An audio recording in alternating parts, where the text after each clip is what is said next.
Pour dire Europe, on dit Bruxelles, comme si les 28 pays de l'Union et ses 513 millions d'habitants se réduisaient à ce petit confetti. Bruxelles a décidé cela, c'est à cause de Bruxelles que... Bruxelles n'est pas l'Europe, mais toute l'Europe est à Bruxelles, ici au quartier Schuman. Comme beaucoup de Bruxellois, j'évite soigneusement ces rues où règne en maître le European English, le costume cravate et la trottinette électrique. Quand donc en 2017, on me propose de réaliser un documentaire sur le Brexit, j'ai un réflexe, dire non. D'autant qu'on me demande de suivre Michel Barnier, le Français qui négociera le divorce face au Royaume-Uni.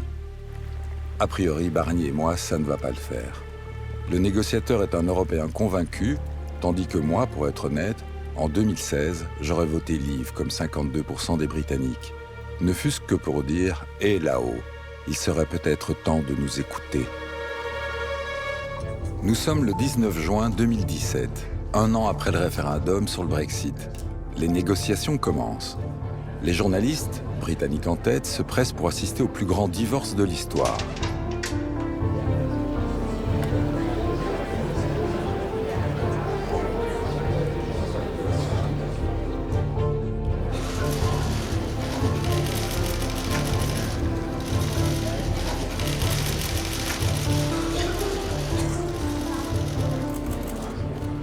Franchement, il faut être sérieux, hein. Le Royaume-Uni décide de quitter l'Union européenne. C'est une affaire grave, très grave, avec beaucoup de conséquences. Nous prenons cette affaire au sérieux et je suis sûr On doit détricoter 44 années de relations. On ne quitte pas un club de gym, on ne résilie pas son abonnement téléphonique. On quitte l'Union européenne après 44 années, des milliers de textes, de lois, de traités internationaux qu'on a fait ensemble. I just wanted to know if you're prepared to whistle us a tune. I'm not hearing any whistling, just the clock ticking. Le Berlaymont, siège de la Commission européenne, 5e étage. Le QG de la Task Force qui œuvre aux côtés du négociateur Michel Barnier. Le lieu est hautement protégé.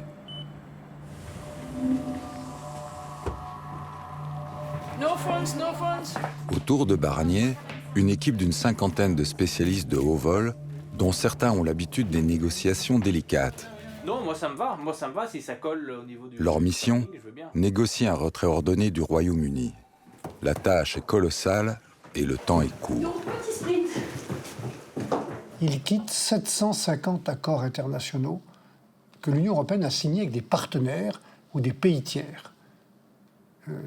Tous les accords commerciaux avec les pays tiers, des accords de pêche, des accords sur l'aviation, des accords techniques, juridiques, scientifiques. Ce sont des conséquences considérables, qui n'ont pas d'ailleurs été bien mesurées ou comprises ou expliquées avant. Ok. Canary, All right. Barnier a reçu sa mission des 27 chefs d'État représentés au Conseil par Donald Tusk. C'est à ce dernier que Theresa May a fait parvenir le 29 mars 2017 la notification officielle qui activera l'article 50. Autrement dit, la procédure de divorce. À dater de la remise de cette lettre, Barnier a 2 ans jour pour accomplir sa mission. Voici la lettre que m'a adressée Theresa May. La lettre dans laquelle elle m'informe de la décision prise par le gouvernement britannique. Cette lettre m'a été remise par l'ambassadeur britannique.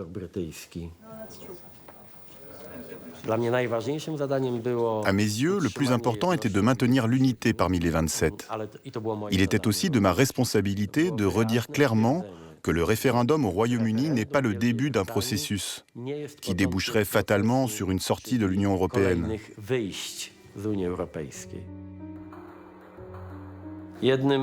Une des conséquences directes et évidentes du référendum, c'est que certaines réunions du Conseil européen compteront 27 et non plus 28 participants.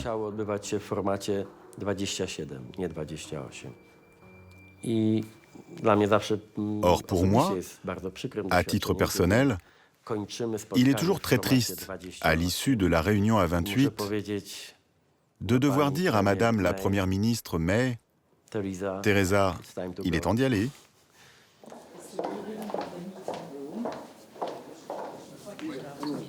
J'ai toujours pensé que cette Europe est plus forte si on est ensemble.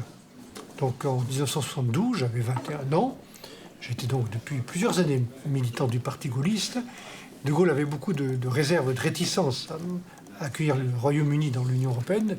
Le nouveau président français à ce moment-là, Georges Pompidou, a eu moins de réticences et il a provoqué un référendum sur le traité d'adhésion.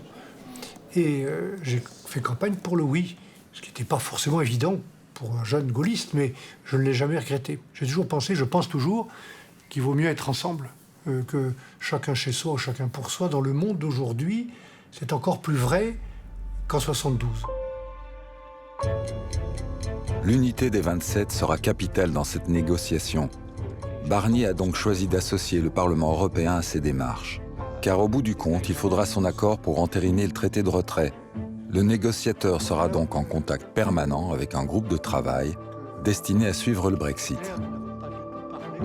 D'abord, un message de mes 6 députés britanniques qui insistent pour que le négociateur que tu es tienne bon, autrement dit, fasse preuve de fermeté avec le gouvernement britannique. L'idée même de l'Union européenne, c'est ensemble, on est plus fort. Et ça, c'est vrai qu'au sein des 27, cette conscience-là recule. C'est vrai qu'on voit de plus en plus des logiques de chacun pour soi, des logiques de je peux mieux tirer mon épingle du jeu seul qu'en faisant partie de l'Union européenne. Et ça, en effet, c'est inquiétant.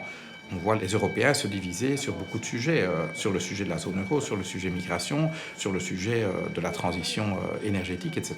On voit beaucoup de divisions au sein des 27. Alors, je ne pense pas qu'elles iront jusqu'à l'explosion de l'Union européenne, mais par contre, on se demande si ce sentiment d'appartenance commune est un ciment encore suffisamment fort au sein des 27. Au moment de ce divorce, l'Union est en crise. La mission de Barnier dépasse donc celle de simple négociateur. Il va lui falloir rassembler, éviter que le Brexit ne fasse tache d'huile et que l'Union ne se détricote. Voilà, rentrez. On ne peut pas dire après un référendum comme ça, tout est fantastique dans l'Union européenne. C'est un succès, l'Union. Il y en a qui continuent à dire ce genre de choses. Pour moi, c'est une faillite de l'Union. Quand un État aussi important la quitte, c'est qu'un truc ne va pas.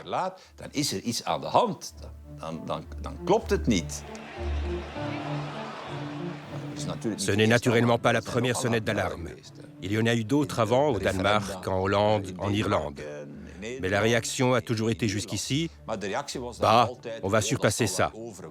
Maintenant, après ce référendum du Brexit, on ne peut plus. Ils s'en vont. Le Brexit n'est pas le premier signal d'alarme pour l'Union européenne. Elle avait certes préservé la paix sur le continent, elle avait aboli les frontières et contribué à la mobilité de ses citoyens, elle s'était même dotée d'une monnaie unique destinée à asseoir l'économie. Mais la crise financière de 2008 venue des États-Unis plonge de nombreux pays dans l'austérité. Elle vient déstabiliser l'édifice européen, révélant ainsi que sa construction était loin d'être aboutie. La Grèce était le membre le plus fragile de la zone euro. C'est pourquoi quand l'Europe, et la zone euro en particulier, sont entrées dans une crise systémique, elle s'est effondrée la première. En 2011, la Grèce est au bord de la faillite et met en danger la monnaie unique. On songe un instant à la sortir de la zone euro. On parle même de Grexit. En 2015, Yanis Varoufakis est ministre des Finances. C'est lui qui doit négocier notamment avec Bruxelles le remboursement de la dette abyssale de son pays, dette qu'il espère bien pouvoir annuler partiellement. S'il y a une chose à comprendre à propos des négociations avec Bruxelles, c'est qu'il n'y a pas de négociation. Mon expérience durant ces 5 ou 6 mois, c'est que j'ai négocié pour avoir le droit de négocier, et je n'y suis jamais parvenu. Au bout du compte, le plan de sauvetage financier soutenu par l'Union européenne obligera le gouvernement grec à mettre en place un plan d'austérité. Is this a sad day for you? Sad day for Europe, but we will overcome it.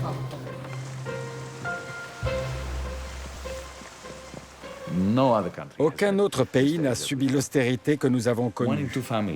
Dans une famille sur 2, personne ne travaille.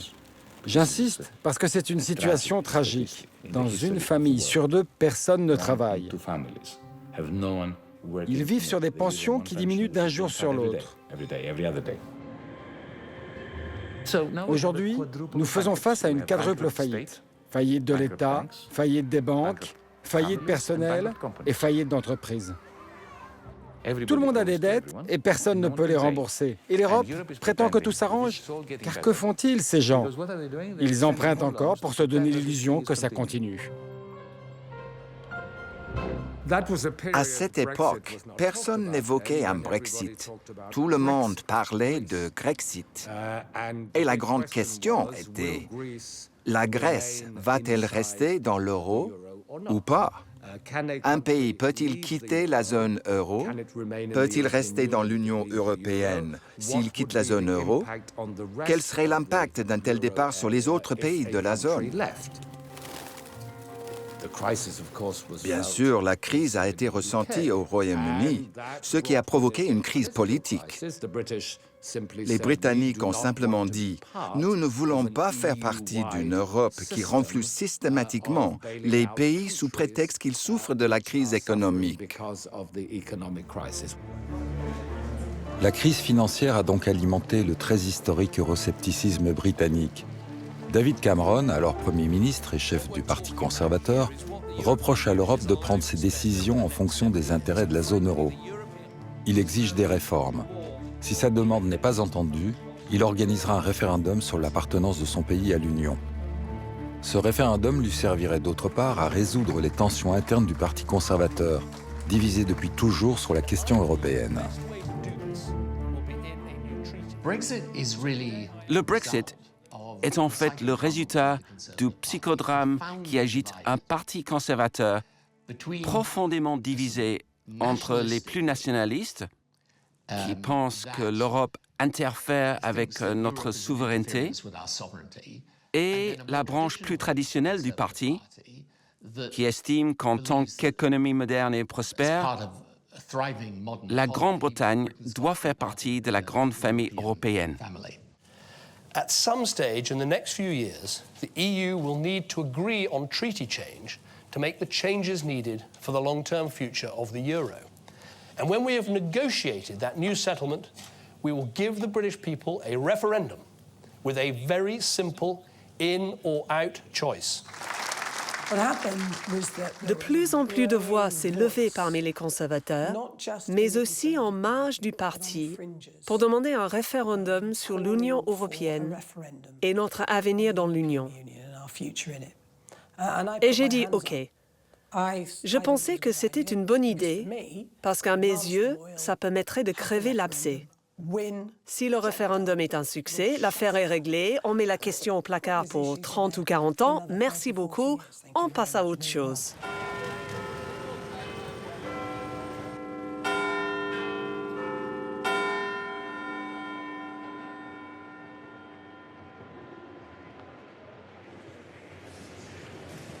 My Lords and members of the House of Commons, my government will hold a referendum on membership of the European Union.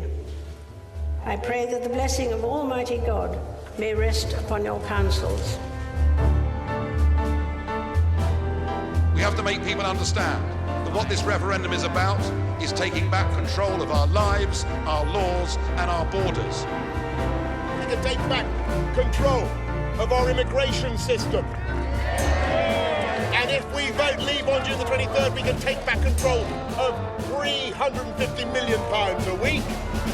We should not be paying £55 million a day to a club whose accounts have not been signed off for nearly 20 years. If we vote to leave on the 23rd of June, we will be voting for higher prices. We will be voting for fewer jobs. C'est sans grande conviction que l'initiateur du référendum fait campagne pour le maintien. Cameron est persuadé que les Britanniques décideront de rester dans l'Union, mais la population, épuisée par sa politique d'austérité, va exprimer son rejet du système.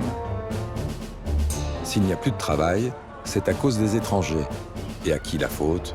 À Bruxelles, bien sûr. Un des grands arguments brandis par les pro-Brexit a été l'immigration. Et ça de façon odieuse et assez scandaleuse. Vous avez peut-être vu cette photo de Farage debout devant une affiche montrant une file interminable de visages bruns. Il s'agissait principalement de réfugiés syriens fuyant la guerre, les viols, la terreur, qui essayaient de trouver asile quelque part. Absolument rien à voir avec l'Union européenne et la Grande-Bretagne. The total number of votes cast in favour of leave was 17,410,742. This means that the UK has voted to leave the European Union.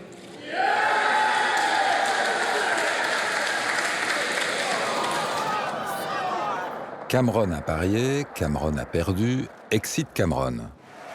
Tout le monde s'attendait à voir l'eurosceptique Boris Johnson prendre sa place, mais de façon tout à fait inattendue, c'est Theresa May qui sera Premier ministre. Comme Cameron, elle a milité pour le maintien. Ses premiers discours prennent pourtant une toute autre direction. We're going to talk about global Britain, our ambitious vision for Britain after Brexit. We're going to talk about Britain, in which we are close friends, allies and trading partners with our European neighbours, but a Britain in which we pass our own laws and govern ourselves. It was the biggest vote for change this country has ever known. Brexit means Brexit, and we're going to make a success of it.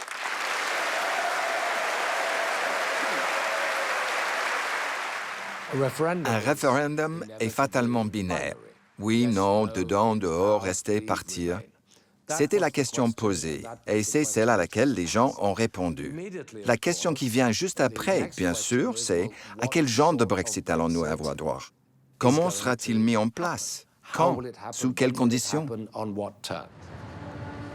Ce seront bien là les questions que se posent les députés britanniques alors qu'ils doivent confirmer la décision de quitter l'Union européenne.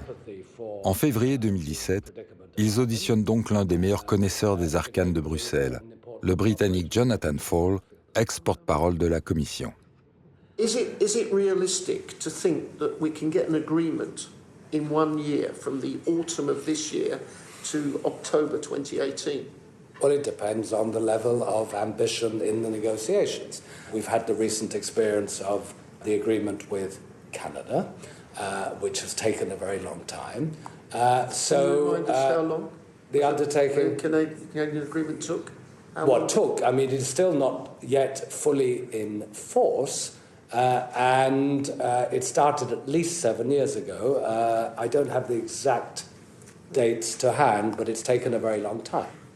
Thinking about for whom the scenario of no deal is worse, would that be for themselves or for the United Kingdom? Well, I think it's my personal view is that it would be a bad outcome for everybody.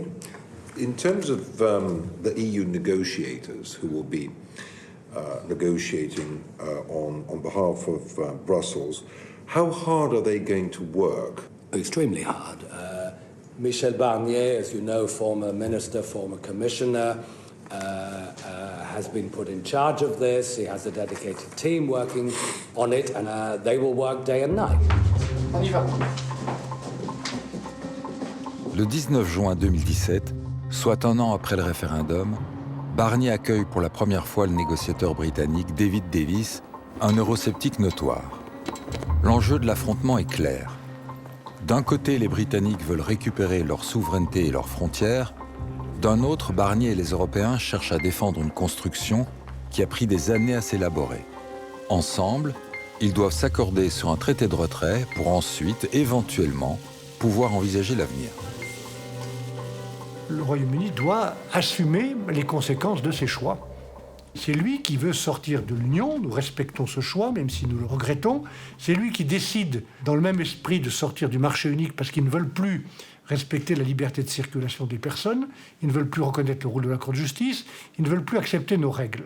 Mais nous, on a notre responsabilité. qui est de préserver ce que nous sommes, c'est de préserver le marché unique, l'Union européenne, ses règles, ses valeurs, ses politiques. Hein, et on va pas, rien de tout ça n'est négociable. Hein.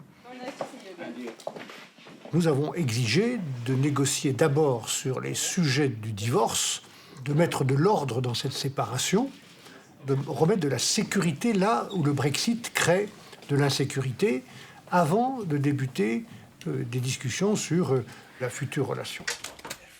Les Britanniques ont très mal réagi à ça. Ils voulaient en fait créer une sorte de grand bargaining, discuter de l'avenir, obtenir des aménagements, des situations particulières, des morceaux du marché intérieur, en réglant leurs dettes du passé. Nous avons dit on règle d'abord les questions du passé. Les questions financières, la question des droits des citoyens, la question de l'Irlande. On ne va pas laisser des hypothèques peser sur la future relation. Première constatation. En divisant les négociations en deux phases distinctes, Barnier impose l'agenda. Deuxième constatation. Il apparaît très vite que les deux camps ne se sont pas préparés pour la négociation de la même façon. Let's start from the center. Go ahead, man. So, Mr. Barnier, you said you want clarity from the UK government. Do you think it's a problem that thus far they've not revealed more about their position? And do you think it reveals anything about the UK's attitude to this whole process, that they've not sent you more paperwork up to this point? Plus tôt nous recevrons la clarification des positions britanniques sur tous les sujets où il ne s'est pas encore exprimé, mieux ça vaudra. Moi, je suis prêt. Notre équipe est prête. Simplement, si on veut négocier, comme vous venez de le dire, il faut que chacun exprime au départ, sur chaque point, sa ligne.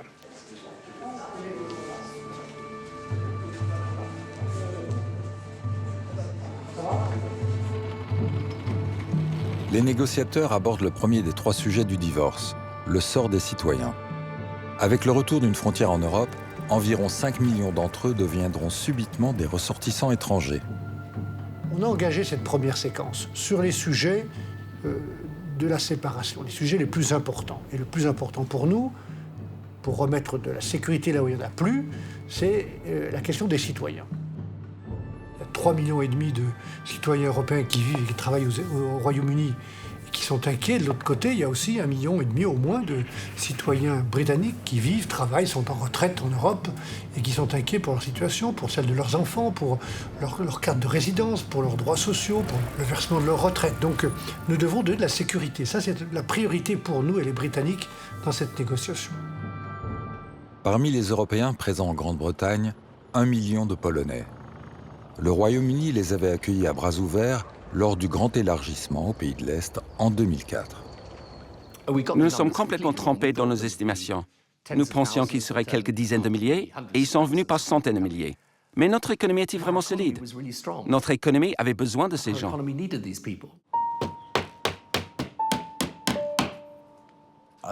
J'ai entamé ma carrière fin 2004.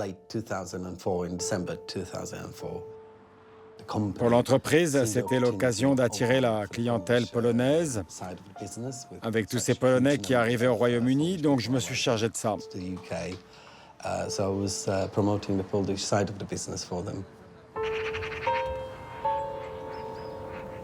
L'Angleterre nous a accueillis, et c'est devenu chez nous ici.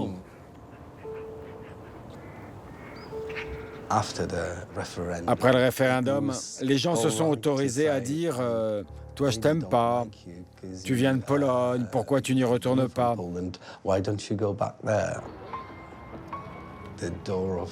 La porte du centre social polonais a été vandalisée. Les agressions se sont multipliées contre les membres de la communauté polonaise et les gens d'Europe de l'Est.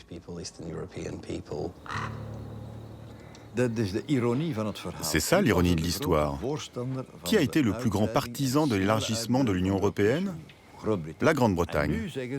Et maintenant ils disent « Oui, mais on a 3 millions de personnes de l'Union européenne sur notre sol, ça ne va pas, ils vont piquer le travail de nos citoyens, profiter de la sécurité sociale, etc. » Ce qui est complètement faux.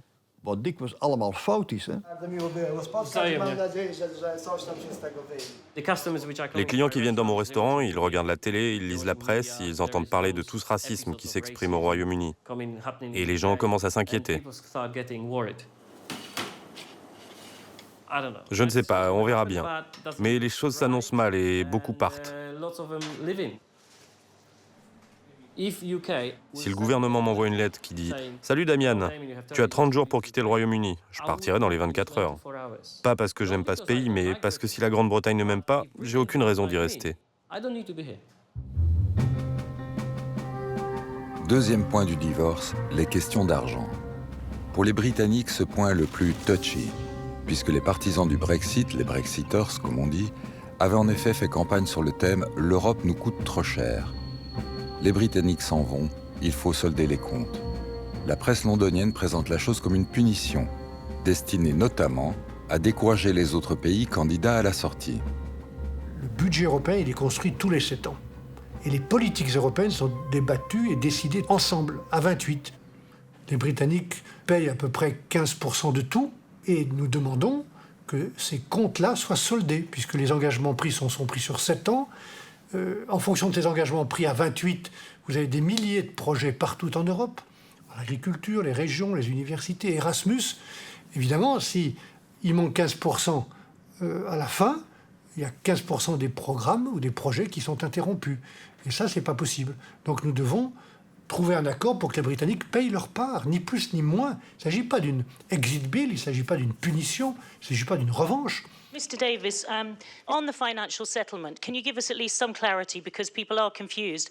Does this mean categorically that Britain accepts that there will be a net flow of money to the European Union? What I will say is that we're a country that recognises its international responsibilities and rights, and that we will seek to exercise both in the future. I don't recognise the phrase net flow, but we will seek to exercise both in the future. Le troisième point du divorce a clairement été sous-estimé par les Britanniques. C'est le problème de la frontière irlandaise. Pendant les mois de négociations à venir, la bataille se jouera principalement sur ce front.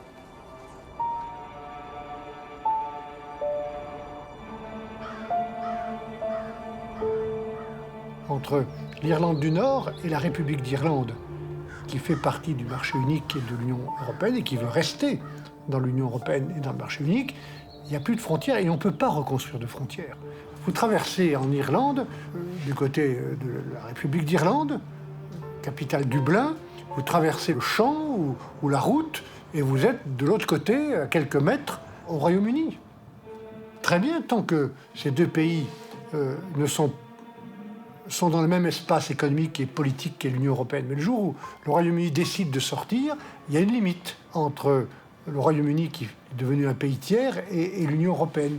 Cette limite ne peut pas devenir une frontière en Irlande, pour des raisons historiques, graves, qui tiennent aux conflits, souvent tragiques, qui ont eu lieu entre les différentes communautés, et en Irlande du Nord, entre catholiques et protestants.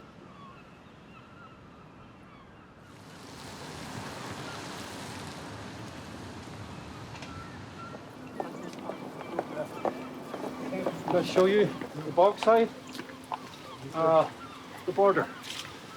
Yes. You see the mast at the background? The tall mast? Yes. That is the border. Right round. So we are very, very close. This area here is the bog site.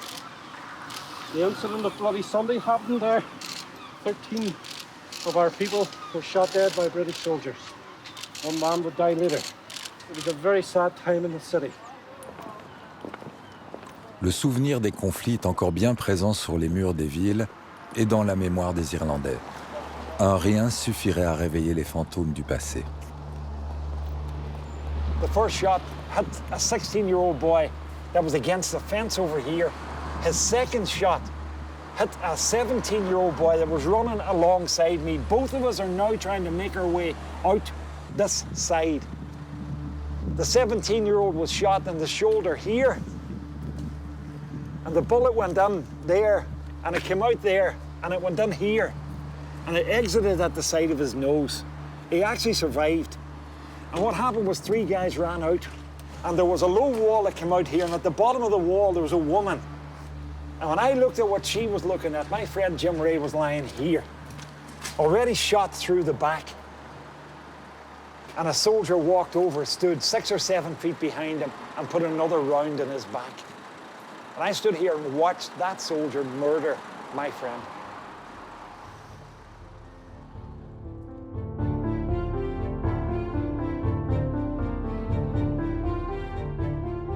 Les accords de paix du Good Friday, signés en 1998, ont mis fin à des décennies de conflits. Le Peace Bridge, qui relie le quartier protestant et le quartier catholique de Derry, est le symbole de cette paix retrouvée.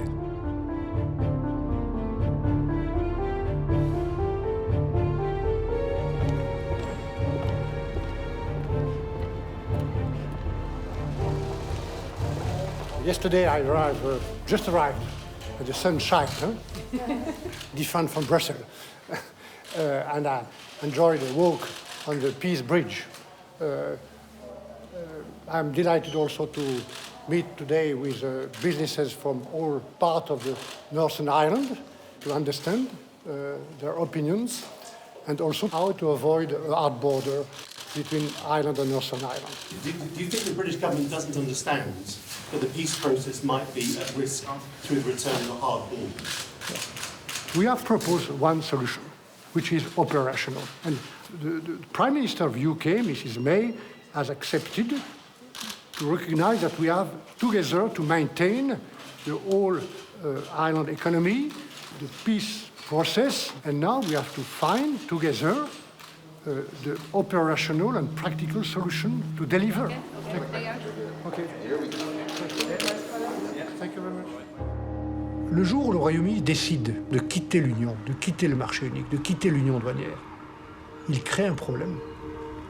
Parce que nous avons une obligation pour la sécurité sanitaire, la sécurité alimentaire, le contrôle des produits, des normes, des règles d'origine. Nous avons une obligation de contrôler tout ce qui rentre et qui sort du marché unique. Et la limite du marché unique va passer au milieu de l'île. Le sud de l'Irlande est membre de l'Union européenne, ce qui est aussi notre cas pour l'instant. Nous ne pouvons pas nous retrouver dans une situation où il y aurait sur cette île deux relations différentes à l'Union. Il est hors de question d'avoir une partie de l'Irlande dans l'Union et une plus petite partie en dehors. Bien sûr, pour la République nord-irlandaise que je suis, la solution au problème du Brexit est la réunification de l'Irlande. La réunification de l'île, comme le rêvent depuis toujours les catholiques du Sinn Féin, est par ailleurs le pire cauchemar des protestants du parti nationaliste DUP. Nous faisons partie du Royaume-Uni qui, dans son ensemble, a voté la sortie de l'Union. L'Irlande du Nord devrait donc quitter l'Union européenne avec le reste du Royaume-Uni. En revanche, nous ne pouvons pas compromettre la place de l'Irlande du Nord au sein du Royaume-Uni. Il faut donc trouver des moyens, technologiques ou autres, pour régler ce problème de frontières terrestres. Pour éviter le rétablissement d'une frontière terrestre bien réelle, le DUP et le gouvernement britannique songent tout simplement à investir dans une frontière invisible, fondée sur la technologie. Mais l'Europe n'y croit pas. Oui, on va mettre une frontière, mais ce ne sera pas vraiment une frontière, car on va tout scanner avec des senseurs et des appareils modernes. Ça peut aider, mais ce n'est pas une solution. Il faut d'abord savoir s'il faut établir une frontière. On peut le faire de différentes façons. Mais selon moi, si on remet une frontière, le problème en Irlande et en Irlande du Nord recommence. Aucune solution technique n'est acceptable pour l'Europe. Et le peuple irlandais du Nord, du Sud, de l'Est et de l'Ouest n'acceptera jamais, jamais, plus jamais qu'une frontière invisible ou dure divise à nouveau l'île d'Irlande. Mais il y a une solution. Il y a une solution technique qui préserve l'accord du Good Friday. Et c'est une douane dans la mer. Une frontière en mer, entre l'Irlande du Nord et le restant du Royaume-Uni. C'est exactement ce que réclame aussi Leo Varadkar, le Premier ministre de la République d'Irlande. Barnier envisage donc cette hypothèse comme solution de secours si aucune autre n'émerge dans le futur. C'est ce qu'on appellera le backstop, traduction filet de sécurité.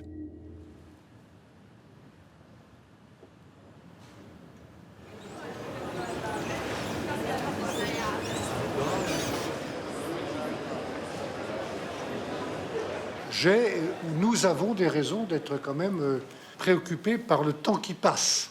et c'est ce que j'ai dit hier clairement au 10 Downing Street, dans le point presse après ce déjeuner.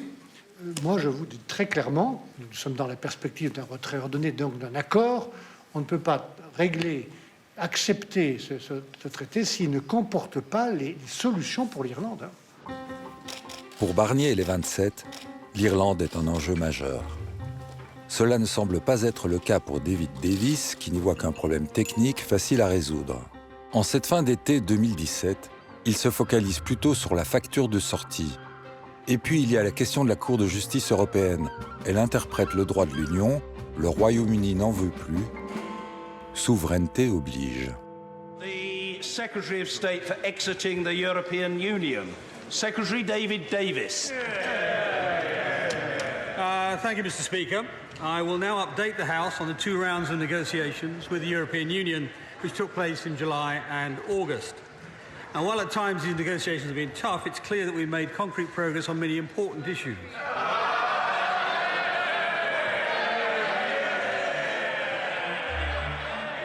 Les députés de Westminster ont des raisons de douter du grand optimisme de David Davis.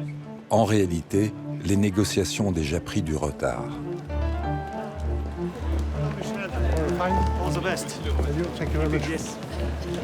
Oui. Il y a quelque chose que vous avez dit les uns ou les autres que je ne comprends pas. C'est l'idée que les négociateurs européens que je suis ou l'Union européenne voudraient faire traîner les choses, voudraient vous retenir, que nous jouerions la montre. Mais, mesdames et messieurs, le référendum au Royaume-Uni a eu lieu le 23 juin 2016. Nous avons reçu la lettre de Theresa May notifiant cette volonté de retrait le 30 mars 2017. Nous avons, à raison des élections au Royaume-Uni, attendu fin juin 2017 pour commencer cette négociation. Nous ne jouons pas la montre. Vous avez pris le temps. Nous respectons ce temps, mais franchement, je ne peux pas accepter ce reproche. Et nous sommes même prêts.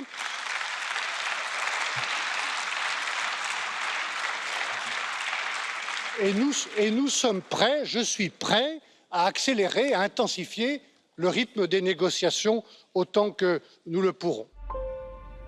«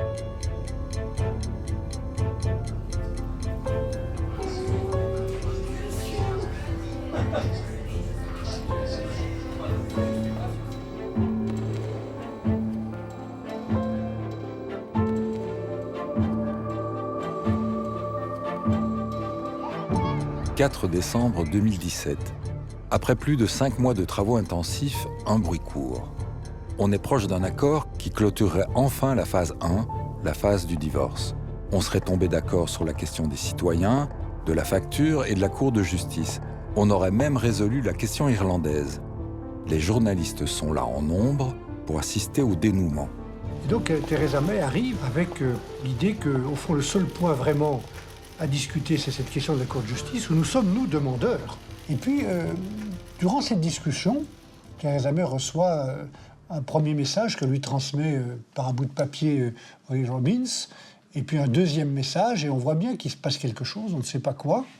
Et puis finalement, un troisième message qui l'informe que, en réalité, elle nous le dit, très franchement, assez interpellée et assez inquiète, qu'elle a un problème sur un autre sujet pour lequel nous avions trouvé un accord avec son équipe, qui est la question de l'Irlande. Les messages proviennent des responsables du DUP, le parti nationaliste nord-irlandais, désormais allié de Theresa May au gouvernement. Ils ont appris par la presse que leur Premier ministre s'apprêtait à signer un accord comprenant le fameux backstop de Barnier. Cette solution de secours évite une frontière en Irlande en la plaçant en mer entre l'Irlande du Nord et le reste du Royaume-Uni. Le DUP y voit la porte ouverte à une réunification des deux Irlandes, chose contre laquelle ils se battent depuis des années, inacceptable. Donc, elle nous dit à un moment donné, je ne peux pas continuer les discussions, sinon vous n'aurez plus d'interlocuteurs pour discuter, parce qu'il n'y aura plus de gouvernement. C'est aussi grave que cela. Si Theresa May tombe, les négociations prendront du retard. On évoque pour la première fois la possibilité d'un no deal, une absence d'accord, le cauchemar que tout le monde veut éviter. Despite our best efforts and the significant progress We and our teams have made over the past days on the three main withdrawal issues. It was not possible to reach a complete agreement today. But I have to say that she's a tough negotiator and not an easy one. Le soir du 4 décembre, Theresa May rentre à Londres négocier avec son partenaire le DUP. Sous leur pression, elle répond au backstop européen en ajoutant son propre backstop, son propre filet de sécurité. Nous avons apporté des améliorations à l'accord et nous avons ajouté l'article 50. Ça veut dire qu'il ne pourrait pas y avoir de nouvelles frontières au sein du marché interne britannique sans que l'Assemblée nord-irlandaise ne l'approuve. Le DUP est rassuré. L'Irlande du Nord aura bien le même statut que le reste du Royaume-Uni. Et voilà donc le problème de la frontière irlandaise résolu, du moins en apparence, car à bien y regarder, les solutions de secours des uns et des autres sont parfaitement incompatibles. On a mis la poussière sous le tapis. Le 15 décembre, le sommet entérine pourtant cet accord et clôt officiellement la phase 1 des négociations. Soprattutto ci sarà veramente la domanda che stamattina è stata posta al Presidente della Commissione. 27 has the European Union minus the UK to come to their decision. Has the UK Freude werden, sondern wohl eher Erleichterung darüber, dass es jetzt endlich gelungen ist, diesen ersten Verhandlungsschritt abzuschließen und in die zweite Phase zu gehen. Alle sind sich Bilan de la phase 1. Barnier et Davis ont garanti les droits de leurs citoyens respectifs après le divorce. Les Britanniques ont accepté d'honorer leurs engagements financiers, mais reste l'Irlande. Les négociateurs ne sont toujours pas d'accord sur la façon concrète d'empêcher le rétablissement d'une frontière terrestre. Durant la phase 2, Barnier attend donc des Britanniques qu'ils optent pour une nouvelle relation avec l'Union européenne, une relation qui ne nécessite tout simplement pas de frontières. Sans accord sur l'Irlande, pas d'accord de retrait. Agreement to the withdrawal without a Russian solution for Ireland.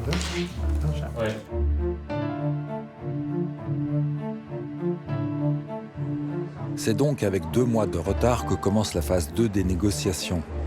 On va enfin pouvoir parler de la relation future comme les Britanniques l'attendaient avec impatience. Les sujets à négocier sont innombrables. Il faut par exemple rebâtir des accords dans le secteur des transports. Pour que simplement les avions britanniques puissent atterrir en Europe et nos avions puissent atterrir à Heathrow, il faut un accord. Puisque jusqu'à présent, tout est géré en commun dans ce qu'on appelle le ciel unique. L'Union européenne, il quitte le ciel unique. Si on veut simplement que les avions atterrissent et décollent, il faut un accord bilatéral entre le Royaume-Uni et l'Union européenne. Et eux, il faut qu'ils renégocient tous leurs accords bilatéraux qu'on avait signés en leur nom et à leur place. Puisqu'ils vont devenir autonomes, il faut qu'ils signent de nouveaux accords qui créent des postes de fonctionnaires pour ça, avec toutes les autres régions du monde. Lors de cette phase, il faudra aussi renégocier les accords de pêche. Ce sujet est particulièrement sensible car il touche à la notion d'eau territoriale. Il avait été au centre des revendications des Brexiters lors du référendum, notamment chez les pêcheurs irlandais. Ces 20 dernières années, 85% des cabiots de la Manche ont été pêchés par des bateaux français. C'est pourquoi les gens ont voté pour le Brexit. Ça fait 40 ans qu'ils nous expliquent que l'Europe est responsable de tous nos problèmes. Et le jour où nous devons faire un choix, ils nous disent de voter pour rester. Ça n'a aucun sens. En ce qui concerne la pêche, on a subi énormément de bureaucratie de la part de l'Europe. Il y a eu tellement de lois, souvent inutiles, parce que ce qui s'applique aux pêcheurs de la Méditerranée n'est pas forcément adapté à la situation en mer d'Irlande. Pour Theresa May, les négociations sur la pêche étaient son atout. A-t-elle été pour autant prévoyante et avisée? Je ne le pense pas. Michel Barnier semble être un meilleur négociateur. I'm today in Tømmerfjord, the west coast of Denmark, a very important fishing community. Fishing is a tough job. Objectivement, aujourd'hui, nos pêcheurs européens pêchent beaucoup plus dans les eaux britanniques que le contraire. En revanche, les produits transformés de la pêche britannique sont exportés pour 70% de leur volume et de leur valeur dans le marché unique. Donc nous allons avoir une discussion globale avec les Britanniques sur notre accès à leurs eaux et leur accès à notre marché. All my grandparents and my dad has always fished this species in the English water back to 1960. Sure. If we are excluded from the English area, this will be a ghost town. But we're hoping that we will maintain our access to English water. I can say there will be no change. I don't know the outcome. I will do my best. Parmi les sujets à évoquer, celui qui préoccupe le plus les négociateurs, c'est le futur de la relation commerciale. Brexit means Brexit, avait clamé Theresa May en arrivant au pouvoir. Nous allons larguer les amarres pour commercer librement avec le monde entier.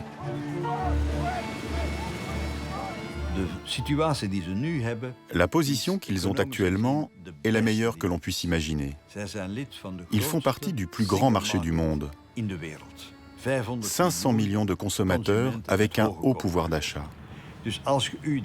Donc, s'ils quittent ce marché, il y a inévitablement un manque à gagner. Nous, les Britanniques, nous commerçons davantage avec les Pays-Bas qu'avec l'Australie, la Nouvelle-Zélande, le Canada et l'Inde réunis. Nous commerçons plus avec l'Allemagne qu'avec l'ensemble des 54 ou 55 pays qui composent le Commonwealth. La plupart des pays ont pour principaux partenaires commerciaux leurs voisins les plus proches.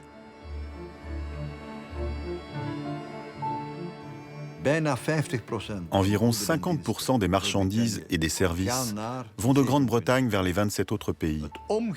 Dans l'autre sens, seulement 8% proviennent des 27. Ils ont donc plus intérêt que nous à obtenir un accord. S'il n'y a pas d'accord, tout s'arrête. Plus rien ne peut quitter leur pays, les avions restent au sol. C'est une situation totalement chaotique. Personne ne peut sérieusement prendre ce risque. La Grande-Bretagne est donc coincée par le temps.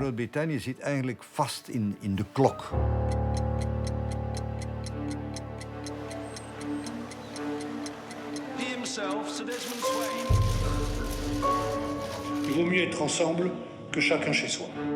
Vous voulez quitter? Eh bien, vous allez voir. Négocier une nouvelle relation commerciale et les innombrables accords particuliers, la tâche sera colossale. Is it still your view that you can complete negotiating a free trade agreement by March 2019? Les Britanniques arriveront-ils à formuler leur vision du futur avec l'Europe? What chance does she have of convincing 27 other European countries? Barnier lâchera-t-il sur l'Irlande, éternel caillou dans la chaussure de Theresa May? So we are at an impasse. Comment les négociateurs réussiront-ils à se mettre d'accord sur un traité de retrait avant la date fatidique? Le Royaume-Uni doit faire face aux conséquences de ses propres décisions. Non seulement l'équation semble difficile à résoudre, mais il ne reste plus que quelques mois pour y arriver. The clock is ticking. Ce qui est pour moi beaucoup plus important, c'est la future relation avec le Royaume-Uni.